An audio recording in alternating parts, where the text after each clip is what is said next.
ನಮಸ್ಕಾರ ಸ್ನೇಹಿತರೆ, ಎಲ್ಲರೂ ಹೇಗಿದ್ದೀರಾ? ತುಂಬ ದಿನದಿಂದ ಹುಡುಕ್ತಾ ಇದ್ದೆ. ಪುಂಡಿ ಸೊಪ್ಪು ಸಿಗಬೇಕು. ಪುಂಡಿ ಸೊಪ್ಪು ಅಂತ ಹೇಳ್ತಾರೆ, ಗೊಂಗೂರ ಅಂತ ಹೇಳ್ತಾರೆ. ಕೆಲವೊಂದು ಊರ ಕಡೆಯಲ್ಲಿ ಒಂದೊಂದು ರೀತಿಯಲ್ಲಿ ಕರೀತಾರೆ.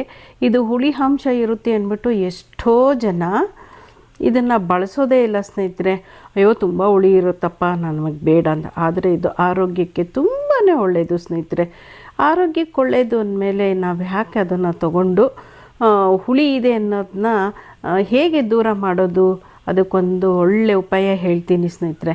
ಹಾಗನ್ಬಿಟ್ಟು ನಾವು ತಿಂದೇ ಇರೋದು ತಪ್ಪಲ್ವೇ? ಅದಕ್ಕೆ ನಾನೇನು ಮಾಡಿದೆ, ಚೆನ್ನಾಗಿ ಇದನ್ನು ತೊಳಿತಾ ಇದ್ದೀನಿ ಸ್ನೇಹಿತರೆ. ಇದು ಸ್ವಲ್ಪ ಮಣ್ಣೆಲ್ಲ ಇರುತ್ತೆ.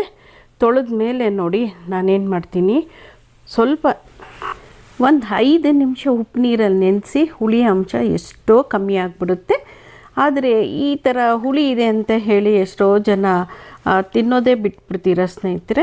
ಹಾಗೆ ಇದ್ರ ಜೊತೆಗೆ ಹಪ್ಪಳ ಕರೀತಾ ಇದ್ದೆ, ಹಾಗೆ ಒಂದು ವಿಡಿಯೋನ ಹಾಕಿದ್ದೀನಿ.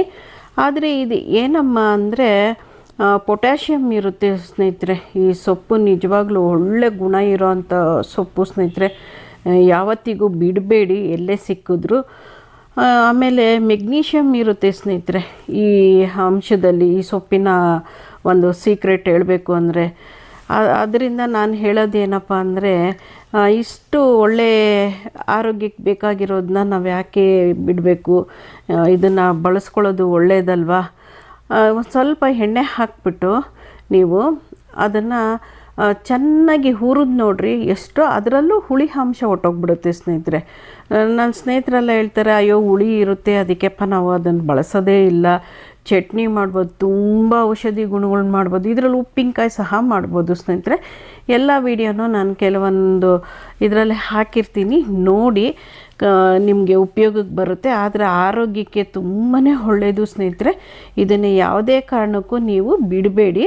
ಇದು ಸಿಟ್ರಿಕ್ ಆಮ್ಲ ಇರುತ್ತೆ ಈ ಇದರಲ್ಲಿ, ಈ ಸೊಪ್ಪಲ್ಲಿ. ಅದರಿಂದ ಎಲ್ಲ ಗುಣಗಳ ಹೊಂದಿರುವಂತಹ ಇಂತಹ ಔಷಧಿ ಗುಣವುಳ್ಳ ಸೊಪ್ಪನ್ನ ಮಾತ್ರ ಯಾವುದೇ ಕಾರಣಕ್ಕೂ ಬಿಡಬೇಡಿ. ಈ ರೀತಿ ನೀವು ಬಾಡಿಸ್ಕೊಂಡು ಇಟ್ಕೊಬಿಡಿ. ನೀವು ಒಂದು ಸ್ವಲ್ಪ ಉಪ್ಪು ಹಾಕಿ, ಇನ್ನೇನು ಇದಕ್ಕೇನು ಹುಳಿ ಬೇಕಿಲ್ಲ, ಏನೂ ಇಲ್ಲ.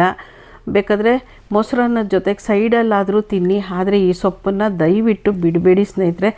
ಆರೋಗ್ಯಕ್ಕೆ ತುಂಬಾ ಒಳ್ಳೆಯದು ಈ ಸೊಪ್ಪು. ಅದಕ್ಕೆ ನಾನು ಹೇಳ್ತಾ ಇದ್ದೀನಿ, ಆರೋಗ್ಯಕ್ಕೆ ಒಳ್ಳೆಯದು ಅನ್ನೋದನ್ನ. ಹೆಲ್ತಿ ಫುಡ್ ಅಂದರೆ ಯಾವತ್ತೂ ಬಿಡಬಾರ್ದು. ಈಗಿನ ಕಾಲಕ್ಕೆ ಗೊತ್ತೇ ಇದೆಯಲ್ಲ, ಹೆಲ್ತಿಗೆ ಯಾವ ರೀತಿಲೂ ನಮಗೆ ಸರಿ ಹೊಂದಲ್ಲ. ಈ ರೀತಿ ಸರಿ ಅನಿಸಿದ್ರೆ ನಾವು ಅದನ್ನು ಬಳಸೋದ್ರಲ್ಲಿ ತಪ್ಪೇನಿಲ್ಲ. ತುಂಬ ಕಡೆ ಇದನ್ನು ಜಾಸ್ತಿ ದಕ್ಷಿಣ ಭಾರತದ ಕಡೆಯಲ್ಲಿ ಬೆಳೀತಾರೆ ಸ್ನೇಹಿತರೆ. ಇಲ್ಲಿ ಅದು ರುಚಿ ಕಂಡುಬಿಟ್ಟು ಎಲ್ಲರೂ ಮಾಡ್ತಾ ಇರೋದು. ನಿಜವಾಗ್ಲೂ ತುಂಬ ಚೆನ್ನಾಗಿದೆ. ಇದೇನಿಲ್ಲ, ಕಡ್ಡಿ ಹಾಕಿದ್ರೂ ಬರುತ್ತೆ, ಬೀಜ ಹಾಕಿದರೂ ಬರುತ್ತೆ ಸ್ನೇಹಿತರೆ.